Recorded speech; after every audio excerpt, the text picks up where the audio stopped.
Salmo de número 133. Salmo, você sabe que o livro de Salmos, ele não é dividido em capítulos, é dividido em números, porque Salmos é o inário do povo de Israel.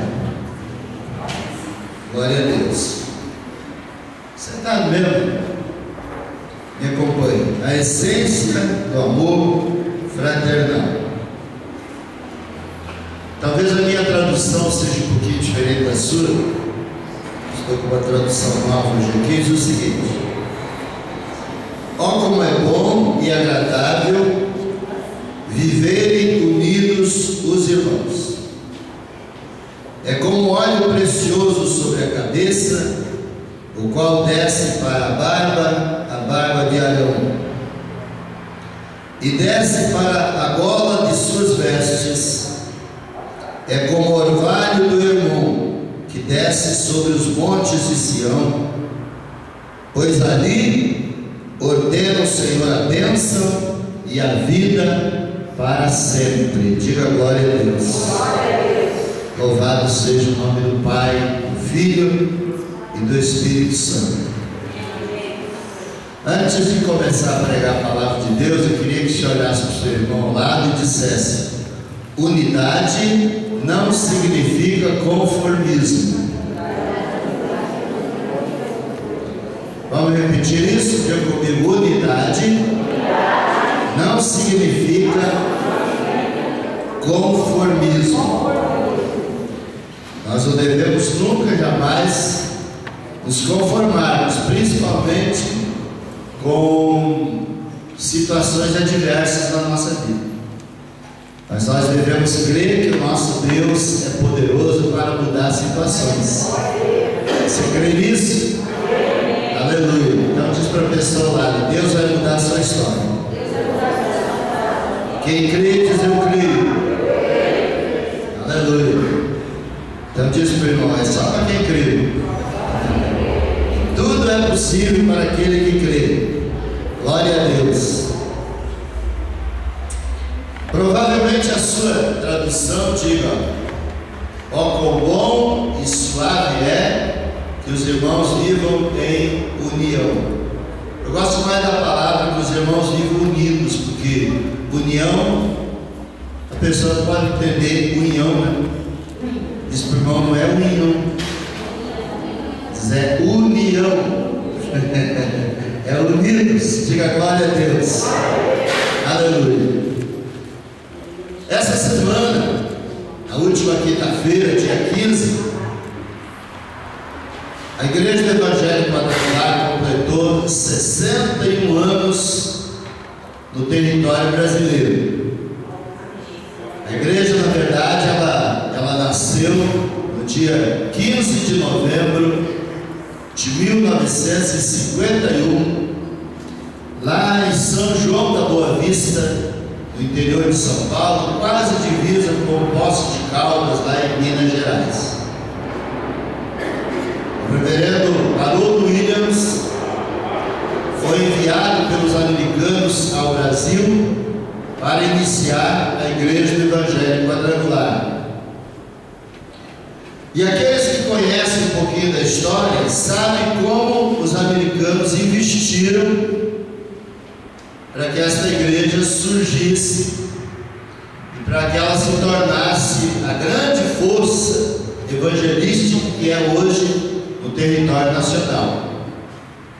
As próprias crianças norte-americanas, elas foram ensinadas por suas igrejas, por seus pais, já que todas as igrejas da América do Norte se uniram para enviar o missionário Haroldo Williams e a sua esposa, a missionária Mary Williams, para fundar a Igreja do Evangelho Quadrangular no Brasil. E nós temos inclusive filmes que mostram isso, que quando a primeira tenda foi levantada no interior de São Paulo, foram costurados pedaços de panos enviados pelas crianças americanas que deixaram de mascar chiclete, chupar bala, pirulito, por alguns dias, para mandarem a sua oferta para o Brasil. E juntamente com a oferta, mandaram os seus nomes escritos em pequenos pedaços de pano, e que posteriormente foram costurados no pano da grande tenda que se levantou no interior de São Paulo. E Deus usou muita gente para que essa igreja se tornasse o que ela é hoje. Eu quero compartilhar alguma coisa com vocês. A Igreja do Evangelho Quadrangular, na verdade, ela é uma obra que nasceu no coração de Deus desde os tempos eternos. Eu conheço muitas igrejas, muitas denominações, e muitas delas surgiram por incompatibilidade,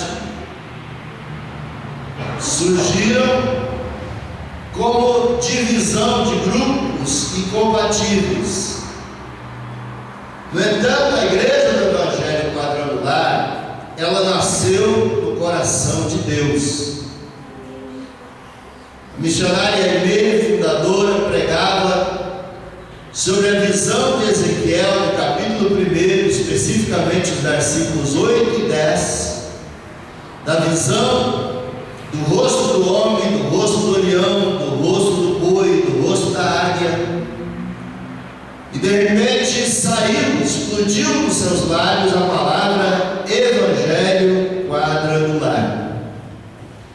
Então esta igreja, ela nasceu no coração de Deus desde os tempos eternos, e ela teve o seu início no Brasil há 61 anos, e ela constitui-se atualmente o maior ministério unido da pátria brasileira. Por que eu digo o maior ministério unido? Eu não estou dizendo que a nossa igreja é a maior, eu estou dizendo que é o maior ministério unido. Nós temos igrejas maiores que a nossa. Quinta-feira eu citei aqui, era o dia do aniversário, eu citei uma igreja conhecidíssima, que ela tem mais igrejas e mais membros que a nossa no Brasil. Mas só em Curitiba nós encontramos 8 nomes diferentes dessa igreja. E para o Brasil todo ela aumenta esse número. Mas a Igreja do Evangelho Quadrangular, que está hoje em mais de 150 países, aonde você for, em qualquer país do mundo, em qualquer estado brasileiro que você entre, você se sente em casa, porque a liturgia é a mesma, os cânticos, o louvor é o mesmo, a doutrina é a mesma, e nós adoramos ao mesmo Deus. Você pode dizer glória a Deus? E eu costumo dizer que tal realidade não é obra do acaso. Nós sabemos que é o resultado pago por homens e mulheres de Deus que gastaram a sua vida no Evangelho para que isso se tornasse realmente possível. E dentre esses homens eu gostaria de citar hoje, mulheres, alguns que ficarão marcados indelevelmente em nossa memória. Eu posso falar porque eu estou há 50 anos nesse parque e eu tive o privilégio de conhecê-los. Quem sabe você não teve o privilégio de conhecer algum ou talvez nenhum deles? Então me acompanhe. Lauro de Castro, Mariano de Castro, Raul de Castro, Abraão de Almeida, Eduardo Romero, Filipe de Carvalho, Odá de Castro Peçanha, Rubens de Castro, Ismael Pereira do Lago, Júlio de Oliveira Rosa, que inclusive é o fundador da Quadrangular no estado do Paraná, Moacir José da Silva, grande homem de Deus, tive o privilégio de conhecer. Jorge Russell Faulkner foi o nosso presidente, enviado dos Estados Unidos, que foi presidente da Igreja do Brasil durante 26 anos, e a gente teve o privilégio de conviver com ele. E Haroldo Adam Williams, que é o fundador da Igreja do Evangelho Quadrangular no Brasil, e muitos outros que que gastaram as suas vidas para que nós pudéssemos chegar aonde nós estamos hoje. E nós devemos sempre lembrar aqueles que nos ensinaram. Aliás, o livro de Hebreus diz isso, que nós não devemos esquecer daqueles que nos ensinaram a palavra de Deus, e que nós devemos imitar a fé dessas pessoas, atentando para a sua maneira de viver. Diga glória a Deus. Eu costumo dizer que um povo que não tem história é um povo que não tem futuro. Uma igreja que não tem história é uma igreja que não tem futuro. Uma família que não tem história é uma família que não tem futuro. Então, nós precisamos lembrar daqueles que vieram antes de nós. Eu não cesso de orar a Deus por aqueles que vieram antes de nós aqui, para aquelas pessoas que dizimaram aqui há 50 anos atrás, para que essa grande propriedade aqui da Avenida Senador Salgado Filho, 5.650, pudesse ser adquirida. Provavelmente há 50 anos atrás os terrenos não fossem tão valorizados aqui, mas a pessoa que adquiriu esse terreno aqui tinha visão, tá?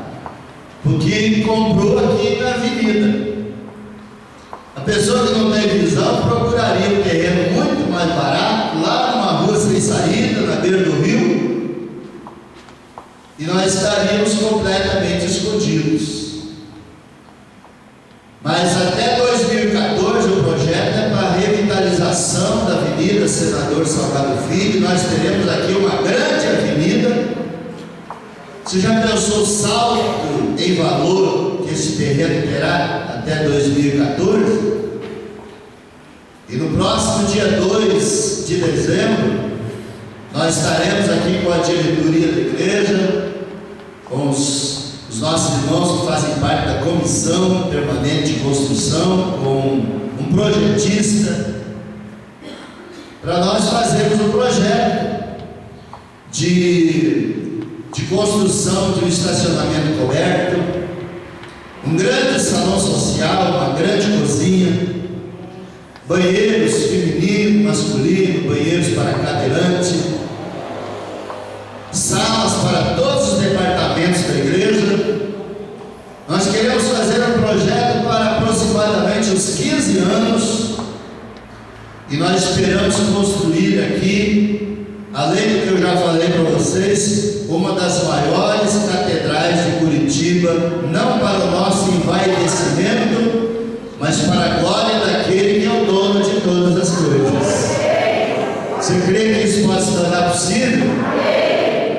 Por isso eu estou incentivando vocês nesta noite, porque se vocês permanecerem fiéis a Deus, ao chamado neste lugar, o nome de vocês ficará também na história, e as gerações futuras irão saber que você ajudou na construção deste grande projeto.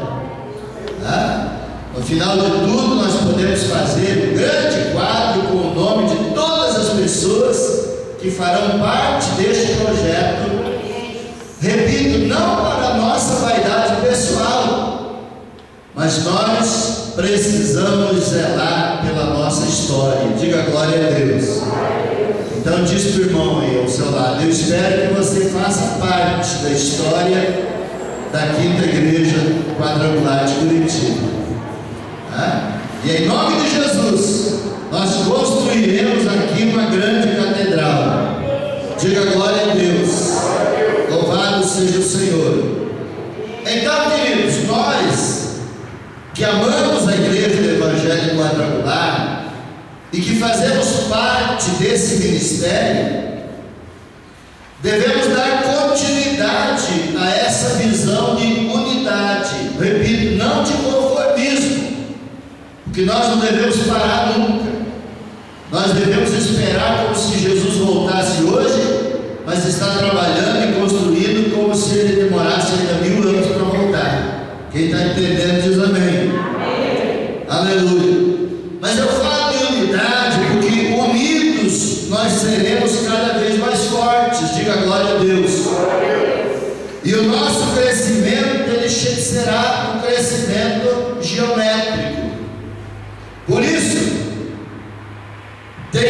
Temos cuidado com ideias que não coadunam com a nossa visão unitária. Nós sabemos, entendemos que o joio da desunião existe em todos os lugares, e o nosso ministério não é uma exceção. Por isso nós precisamos manter a nossa unidade, e para que isso aconteça é necessário que conservemos alguns princípios básicos. Existem coisas que são básicas, tem coisas que a gente pode abrir mão, mas tem coisas que a gente não pode abrir mão. É básico, faz parte. Por exemplo, nós precisamos manter a nossa unidade doutrinária. Provavelmente você já ouviu por aí igrejas menos avisadas e que dizem o seguinte: a cruzada, até esquece que nós somos quadrangulares, que cruzada é o departamento de evangelismo da igreja do Evangelho Quadrangular. Mas o nome jurídico da nossa igreja é Igreja do Evangelho Quadrangular. O nome fantasia, ou seja, o evangelístico, é Cruzada Nacional de Evangelização. Mas provavelmente você já ouviu muitos dizer: a cruzada não tem doutrina, a cruzada aceita tudo. E as pessoas acabam confundindo costumes com doutrina. E o apóstolo Paulo diz em Coríntios que se alguém ousa ser contencioso, nós não temos tal costumes e nem as igrejas de Deus. Deduzimos daí que as pessoas que deixam de pegar a sã doutrina para pregar costumes de homens é que não faz parte da igreja de Deus. Porque a igreja de Deus prega a palavra. São Paulo disse a Timóteo: prega a palavra, instas a tempo e a fora de tempo. Diga glória a Deus. Então, pregar a palavra de Deus. E para isso, então, eu queria dizer para todos nós que não deve existir modernismo em nosso meio. Cada pastor da Quadrangular, cada obreiro, cada membro da igreja do Evangelho Quadrangular deve acreditar naquilo que prega. Pergunta para o irmão: você crê na palavra? Nós pregamos a palavra. Diga glória a Deus. Aleluia. As verdades fundamentais do Evangelho Quadrangular devem ser anunciadas com toda a convicção. O Evangelho Quadrangular deve ser pregado a tempo e a fora de tempo. Você pode dizer glória a Deus? As nossas doutrinas incluem salvação, batismo no Espírito Santo, cura divina e a segunda vinda do Senhor Jesus Cristo. Salvação. João 1,12 está escrito: mas a todos quantos o receberam, deu-lhes o poder de se tornarem filhos de Deus, a saber, os que creem no seu nome. Diga glória a Deus. Então olha para o irmão e diga: irmão, para ser salvo não precisa fazer penitência. Para ser salvo, basta você receber o Salvador do mundo. Diga glória a Deus. Todo aquele que recebe Jesus como seu Salvador, recebe o direito de fazer parte da família de Deus. Diga amém. Amém. Se torna um filho de Deus. Romanos 6,23 está escrito: porque o salário do pecado é a morte, mas o dom gratuito de Deus é a vida eterna por Cristo Jesus nosso Senhor. Diga glória a Deus. Aleluia. É por isso que eu costumo dizer que a pessoa que nasce da carne, ela nasce para morrer, mas aquela que nasce do Espírito para viver a vida eterna. Diga glória a Deus. Aleluia. Diz para o irmão lá: Deus te ama tanto que Ele preparou uma eternidade de glória para você no céu. Aleluia. Louvado seja o Senhor. Diga amém. Louvado seja Deus. Cura divina. Isaías 53:4 diz: verdadeiramente Ele tomou sobre si as nossas iniquidades, as nossas enfermidades. Ele levou sobre o seu corpo ali na cruz as nossas dores. Diga amém. Salmo 103, o verso 3 diz que é Ele quem perdoa todas as nossas iniquidades e sara todas as nossas enfermidades. Diga amém. Salvação para o corpo e para a alma, perdão dos pecados e saúde para o nosso corpo. Aleluia. Glória a Deus. 1 Pedro 2,24 diz: levando Ele mesmo em seu corpo os nossos pecados sobre o madeiro, para que, mortos para os pecados, vivamos para a justiça, e por suas pisaduras fomos sarados. Diga amém. Observe que a Bíblia não diz seremos, a Bíblia diz já fomos. Diga glória a Deus.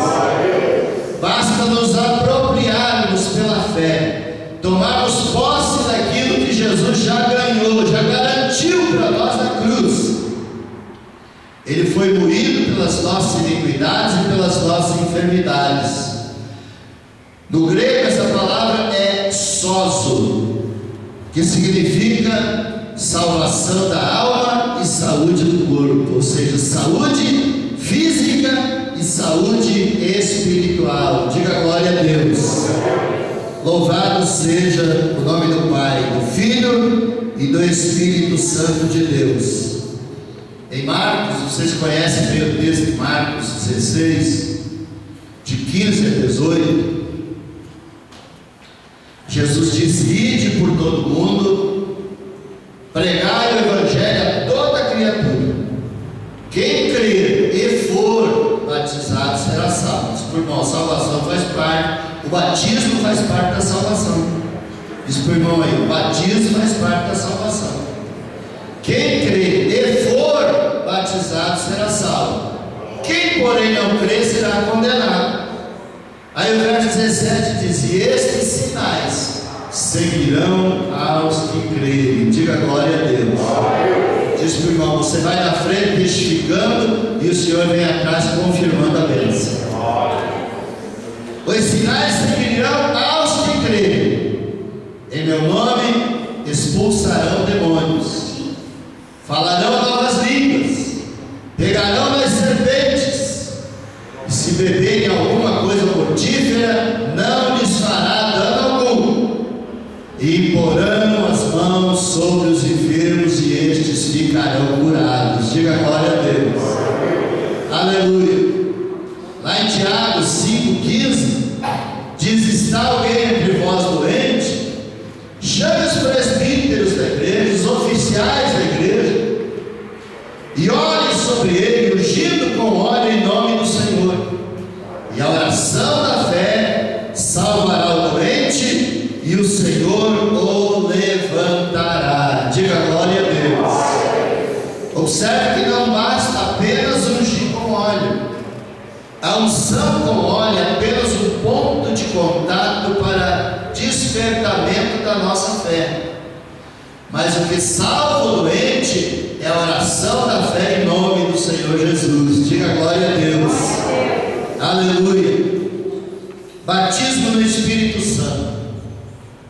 Lucas 24:49, Jesus disse: eis que sobre vós envio a promessa de meu Pai. Ficai, porém, na cidade de Jerusalém, até que do alto sejais revestidos de poder. Diga glória a Deus. Diz para o irmão aí: para você receber o batismo do Espírito Santo, você não pode ter pressa de sair da presença do Senhor. Glória a Deus. Em Eclesiastes 8:3 está escrito: não te apresses em sair da presença dele. Os discípulos ficaram lá 10 dias consecutivos, orando, até que o Espírito Santo foi derramado sobre a vida deles. Diga glória a Deus. Louvado seja o nome do Senhor. Aleluia. Queridos, nós somos o ministério pentecostal, e sob hipótese alguma podemos relegar a segundo plano a pregação do batismo no Espírito Santo com operação dos dons espirituais e os frutos do Espírito. Em Gálatas capítulo 5, versículos 22 e 23, nós encontramos os frutos do Espírito, que é amor, alegria, paz, longanimidade, benignidade, bondade, fidelidade, mansidão e domínio próprio. E nós entendemos que a única maneira de sermos pentecostais é seguir o padrão de Atos dos Apóstolos, capítulo 2, versículos 1 a 4. Eu citei que eles ficaram 10 dias orando, e em Atos dos Apóstolos 2, de 1 a 4, está escrito que eles permaneceram reunidos no mesmo lugar, ou seja, eles não se ausentaram. Me ouça com atenção. O que isso significa, irmão? Significa que quando a gente vem à casa de Deus, a gente deve vir com um propósito pré-definido. Perdoe-me, mas quando nós entramos no culto, nós desligamos o celular. Quem entendeu diz amém. Amém. As crianças vão tomar água, vão no banheiro antes da mensagem. Na hora da mensagem, as crianças, os filhos não saem para ir tomar água atrás, não saem para ir no banheiro, porque nenhuma saidinha dessa perde a bênção de Deus. Quem está entendendo diz amém. Amém. Então a Bíblia diz que eles permaneceram reunidos no mesmo lugar. Confira aí, Atos 2, de 1 a 4. E de repente, diz a palavra, veio do céu. Diga, a unção de Deus veio do céu.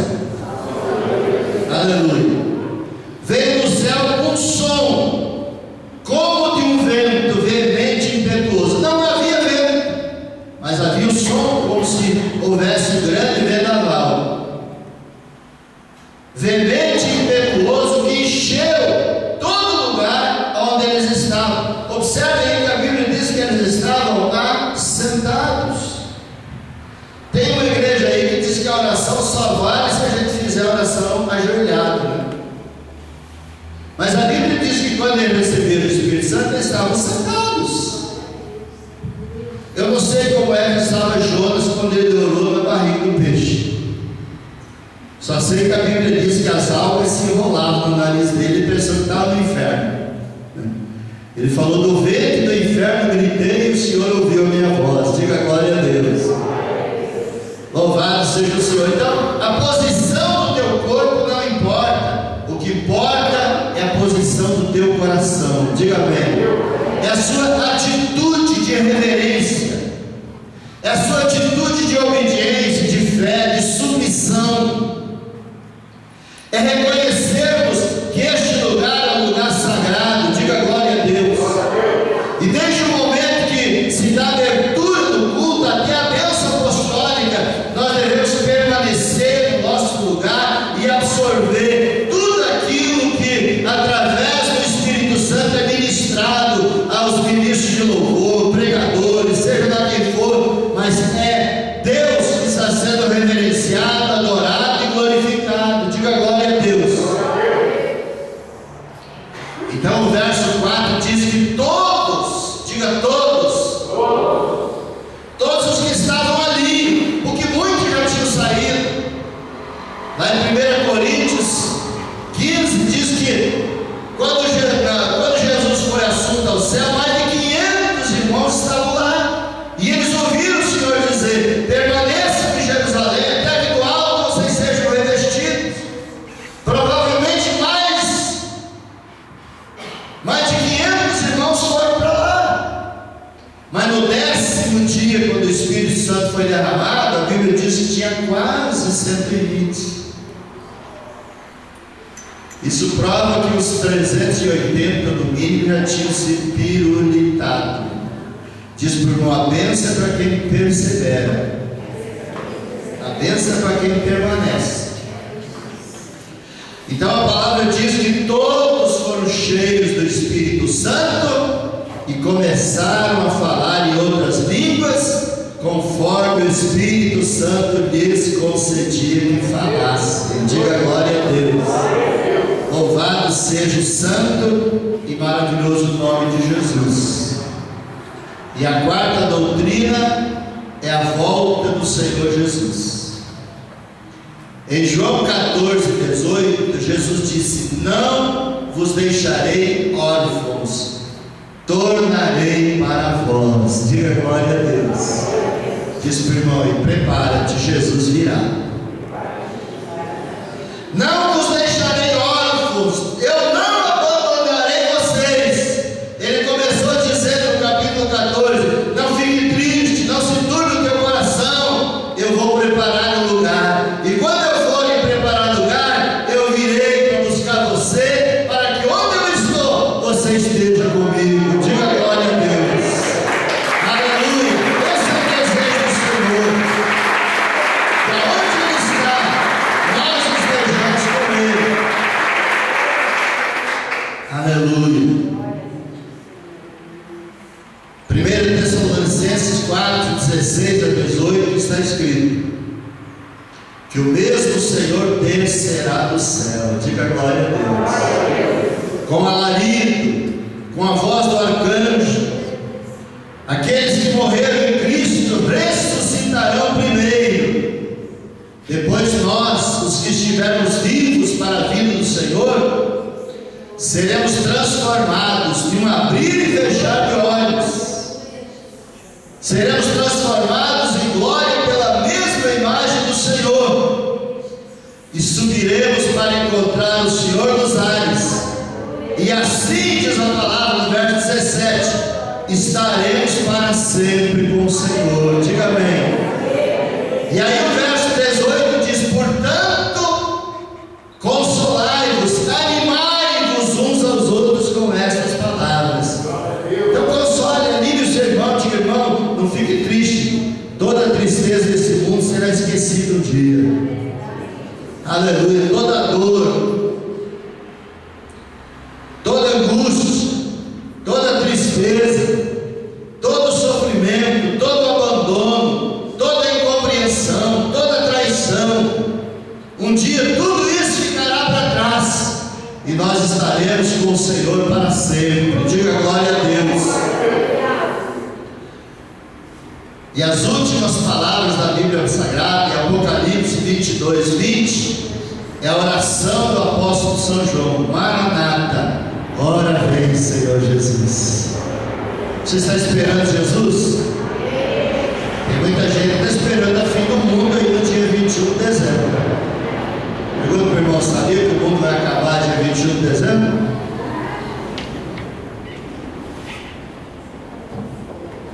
Eu não sei de onde tiraram essa profecia, mas a Bíblia Sagrada diz que o Senhor virá primeiro para arrebatar a igreja. Amém? Aí haverá 7 anos de festa no céu, as bodas do Cordeiro, e haverá 7 anos de angústia, de tribulação, de sofrimento na terra, para quem não foi fiel até o fim, para quem negou Jesus. Aí a Bíblia diz que depois de 7 anos, aí está em Apocalipse 1, 5, capítulo 1, versículo 5. Aí lá sim, 1 Tessalonicenses 4, 16, citei para vocês, diz que ele veio nas nuvens. Mas Apocalipse 1, 5 diz que quando ele vier, todo olho verá. Diga glória a Deus. Até mesmo aqueles que o transpassaram verão, vir o Filho de Deus na sua glória com os seus santos anjos, e todas as tribos da terra se lamentarão, especialmente aqueles que não receberam Jesus em suas vidas. E aí a Bíblia diz que o Senhor com seus anjos irá amarrar Satanás durante 1000 anos. Diga glória a Deus. Aí o Senhor vai estabelecer o seu reino milenar, ou milenial, como você queira, na terra. E a igreja, tem outra igreja aí que prega que nós vamos herdar a terra, só que eles não entendem escatologia. Nós vamos morar depois da terra que Satanás for amarrado, nós vamos morar com Jesus 1000 anos aqui na terra, diga glória a Deus. Mas daí a Bíblia diz que Satanás será solto por algum tempo para testar aqueles que nasceram e viveram durante o milênio. Mas aí todos vão de comparecer diante do tribunal de Cristo, aliás, diante do trono branco, né? Diante do tribunal de Cristo é só a igreja, e não é para saber quem vai para a direita e para a esquerda. 2 Coríntios 5,10, falando da igreja, todos havemos de comparecer diante do tribunal de Cristo para sermos galardoados, recompensados por aquilo que tivermos feito por intermédio do nosso corpo. Mas diante do trono branco, a igreja estará ao lado de Jesus para julgar o mundo, diga glória a Deus. Aí os bodes serão separados das ovelhas, as ovelhas serão recolhidas para o aprisco do Senhor, e os bodes serão lançados com Satanás no inferno, e a Bíblia diz que o próprio inferno será lançado no lago de fogo, e o lago de fogo é um poço sem fundo, eles nunca vão encontrar o fundo, por isso nunca irão sair de lá. E aí o Senhor vai criar novos céus e nova terra, diga glória a Deus. Diga para o irmão ao lado, isso é para quem é fiel a Jesus. Quem é fiel a Jesus estará no novo céu, na nova terra. A Bíblia diz que o mar já não existirá mais, diga glória a Deus. Mar fala de turbulência, mar fala de agitação, e no novo céu, na nova terra não haverá turbulência, não haverá agitação, não haverá pranto, porque o Senhor enxugará dos olhos toda lágrima, diga glória a Deus. Não haverá cemitério, porque ninguém vai morrer lá, não haverá hospitais, porque ninguém vai ficar doente, e a Bíblia diz que nós não vamos precisar nem da luz do sol e nem da luz da lua, porque o brilho da face do Cordeiro de Deus iluminará os novos céus e a nova terra. Diga glória!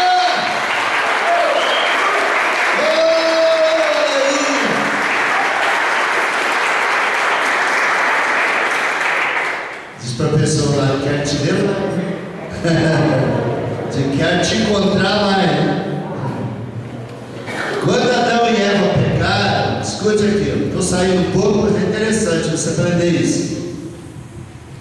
Quando Adão e Eva quebraram a confiança diante de Deus, a Bíblia diz que eles foram proibidos de comer do fruto da árvore da vida, que Deus colocou um querubim com uma espada flamejante para impedir que eles encontrassem o caminho da árvore da vida. Eles não comeram depois do pecado da árvore da vida. Eles comeram do fruto da árvore do conhecimento do bem e do mal. Por algum tempo eu perguntei para Deus, por que o Senhor não permitiu que eles comessem do fruto da árvore da vida?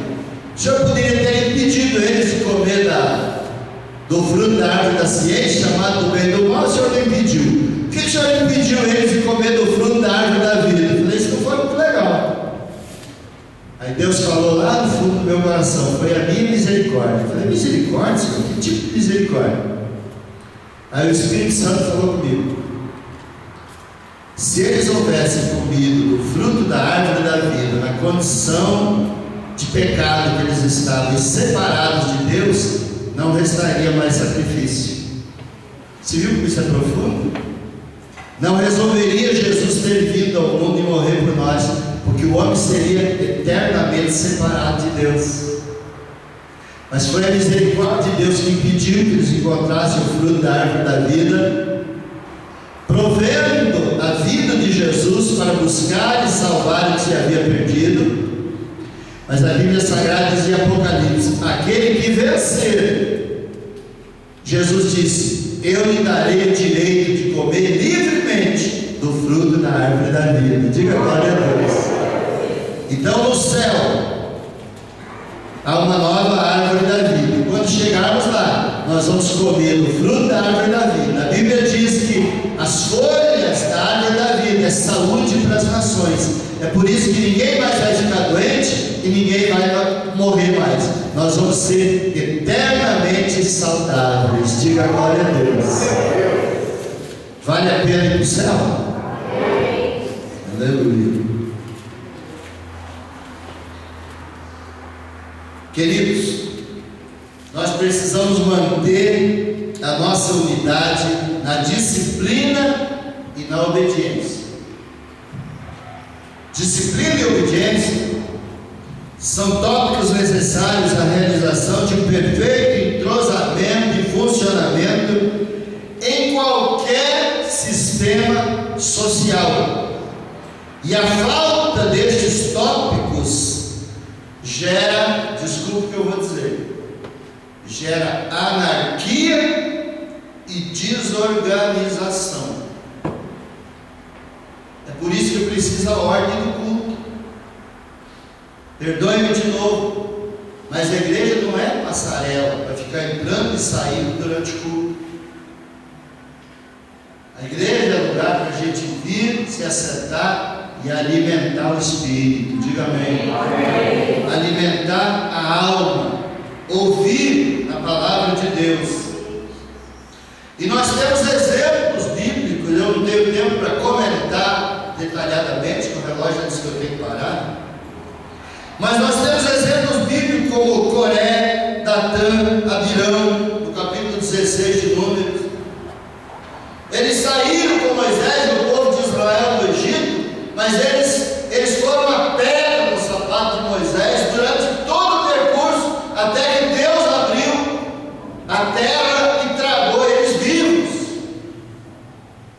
Nós temos o caso do bezerro de ouro, em Êxodo 32. Enquanto Moisés passou 40 dias no monte em comunhão com Deus, o povo se corrompeu lá embaixo. Derreteram os seus braceletes, as suas barbas de ouro, seus colares de ouro, fizeram um bezerro de ouro, se curvaram diante dele, dizendo: esse é o Deus que nos tirou da terra do Egito. Quando Moisés desceu do monte, ele atirou as tábuas da lei no chão, e a Bíblia diz que a terra se abriu e engoliu 3.000 israelitas naquele dia. Diz por irmão, a desobediência é terrível. Desobediência gera morte, obediência gera salvação, gera vida eterna. Diga glória a Deus. Louvado seja o Senhor. E em Romanos capítulo 13, versículo 12 está escrito que quem resiste à potestade, ou seja, as autoridades superiores, resiste à ordenança de Deus. E os que resistem trarão, observe a terminologia bíblica, 13, 12 de Romanos, trarão sobre si mesmos condenação. Atrai pela desobediência. Então, meus irmãos, os cristãos são advertidos a respeitar os superiores. E nós temos várias referências que eu não tenho tempo de citar e compartilhar com vocês aqui, porque o tempo urge. Mas a Bíblia diz em Romanos, aí no capítulo 13, versículos 6 e 7, que é por esta razão que também nós pagamos tributos. Ninguém gosta de pagar tributo, ninguém gosta de pagar imposto de renda, mas todo mundo paga, né? E tem que pagar. Por quê? Porque a Bíblia diz que eles são ministros de Deus, atendendo constantemente a esse serviço. Então acrescenta no versículo 7: pagai a todos o que lhes é devido. A quem tributo, tributo. A quem imposto, imposto. A quem respeito, respeito. E a quem honra, honra. Diga glória a Deus. São orientações que a palavra de Deus nos traz para que haja um perfeito entrosamento do corpo de Cristo. Quem entendeu diz amém.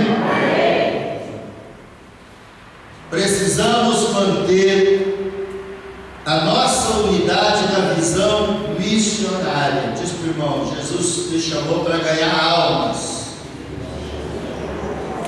para sermos missionários, para sermos ganhadores de almas.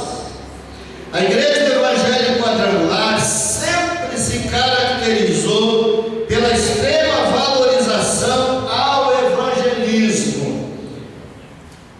É função vital e elementar e não pode ser mudada. Eu quero compartilhar com vocês agora aqui algumas palavras da fundadora da Igreja do Evangelho Quadrangular, a nossa saudosa Aimee Semple McPherson. Ela diz o seguinte: quando Deus me salvou e me chamou para pregar o Evangelho, Ele me deu uma visão das necessidades espirituais da humanidade, uma visão universal, uma comissão para ir dizer, e um peso consumidor pelas almas perdidas. E aí ela acrescenta: da mesma forma, são todos os ministros que fazem parte desta organização. Diga glória a Deus. E olhe para mim, eu costumo dizer que na igreja onde eu pastoreio, ministros são todos os membros. Diz meu irmão, então é para nós esse negócio aqui. Ministros são todos os membros. Então, a querida Aimee, ela diz que da mesma forma são todos os ministros desta organização, chamados por Deus, lavados pelo sangue de Cristo e cheios do Espírito Santo. Diga amém. O ministério da Igreja Quadrangular é um ministério singular, porque o ministro da Igreja do Evangelho Quadrangular, ele não assume o ministério como uma fria profissão na sua vida. Diz para o irmão, pregar evangelho não é profissão. Pregar evangelho é chamado de Deus. Diga amém. É ministério e não profissão. Então ele não assume o ministério como fria ocupação na vida, porém ele tem convicção de que é especialmente chamado por Deus, preparado para o propósito de ganhar almas, e lhe é dado uma visão dos campos brancos para a colheita e um sentimento de pesar pelas almas perdidas. Então o que acontece? O Espírito Santo começa a fazer arder no coração dessa pessoa a mensagem do Evangelho Quadrangular. Diga: Jesus salva, Jesus batiza no Espírito Santo, Jesus cura as nossas feridas e Jesus virá para nos levar para a glória. Essa mensagem, queridos, ela deve arder no nosso coração. Diga amém.